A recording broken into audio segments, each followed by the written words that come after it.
Man, I love building computers. Everything about it is just fun to me. Usually I build gaming PCs, but this time around, this build is for my cousin's cousin, who is not a gamer. I'm not sure what exactly you call our relation. You see, my cousin John is related to me on my mom's side, and David, who we're doing this build for, is his cousin on his dad's side. So there's no blood relation there whatsoever between David and I, just through marriage. But anyway, that doesn't matter. He's not a gamer. He just wanted a computer to replace the old hunk of junk that he's currently got. So he hit up my cousin John, who is also his cousin, to help him. Now, David only had a budget of $400, and John and I, being gamers, wanted to pack in the best hardware we could for that price. John just so happened to have an old Roswell case with an Asus DVD drive in it that was just taking up space in his garage, so he decided to donate it to the build to save David some money on those parts, which allowed us to put some stuff into his build that we otherwise probably wouldn't have been able to. In the end, John chose a Ryzen 3 2200G because it's an inexpensive quad-core CPU that's going to offer magnitudes greater performance than whatever it is that he's got right now. Not to mention, it's got Vega 8 graphics built into it, which is way better than anything Intel has to offer at the same price point.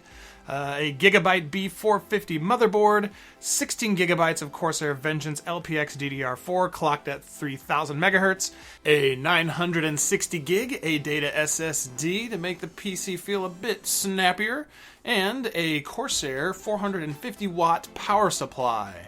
Even though David won't be doing any gaming on this system, being a gamer myself, I wanted to see just what the Ryzen 3 2200G was capable of. To get the best performance out of it possible, I downloaded the Ryzen Master software and overclocked the CPU to 3.8 gigahertz and the GPU to 1650 megahertz. Now, I don't have a super extensive library of games, but I do have some fairly recent titles, so let's see how she handles them. I've got 7 different games in total I want to try, and just FYI, I'm going to be running them at 1080p and adjust the settings to get as near to a constant 60 FPS as I can. Alright, let's go. First up, I want to try Fortnite. There's a freaking crap ton of people playing this game right now, me being one of them. So I loaded it up to see if it was playable at all on the 2200G. I decided to jump into a game of Team Rumble because I felt it would be a good test for it. You got a lot of players in close proximity to each other and stuff, and because I suck at this game, and this game mode greatly increases my chances of capturing some footage where I actually get some eliminations. With everything set to low at 1080p, you can see here after jumping from the bus as I'm skydiving down that the frame rate is bouncing around in the 70s and 80s. When I first hit the ground, things are looking really good. The frame rate is jumping up into the 90s, but I am inside a building, which that helps kind of a lot. As the match progresses, and I'm just kind of running around the map, the frame rates are in the 70s, so we're still doing pretty good. About 8 minutes into the match is when things finally start to get interesting. The storm has us all packed into a much smaller area, and the 2200G now has to show us what those Vega 8 graphics are capable of. The frame rate drops into the 50s here and there, but for the most part, we stay pretty close to 60 FPS. So all in all, the gameplay feels pretty good to me.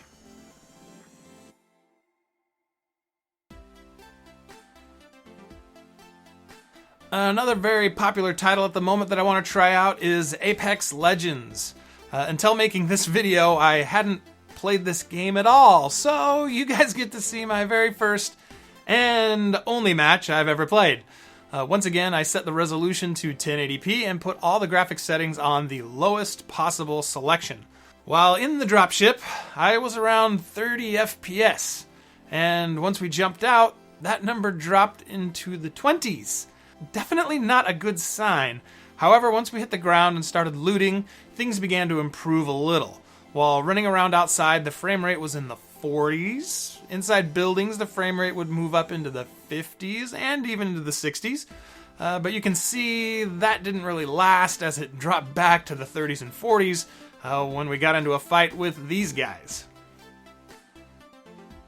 Although Doom is a few years old now, it's a title that is known to run very well on AMD GPUs, so I really wanted to give it a try.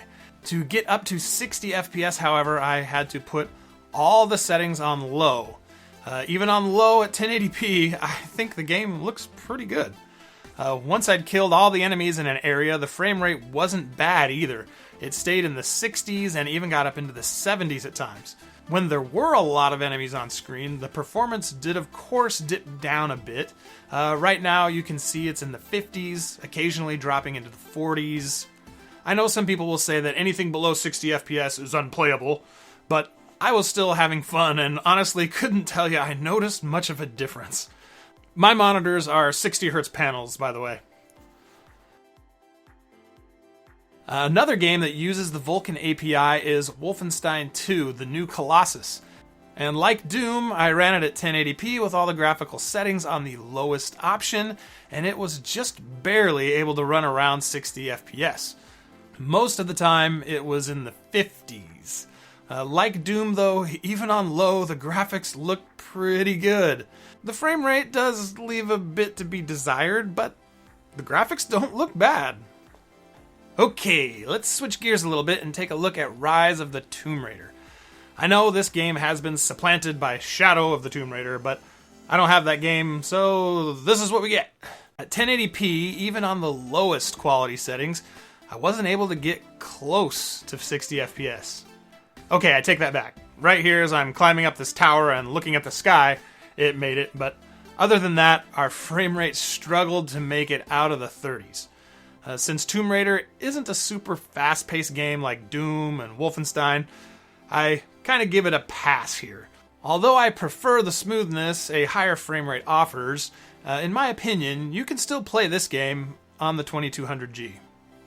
At this point, you've probably noticed a bit of a trend here, that each game I'm showing, the frame rate is getting progressively worse.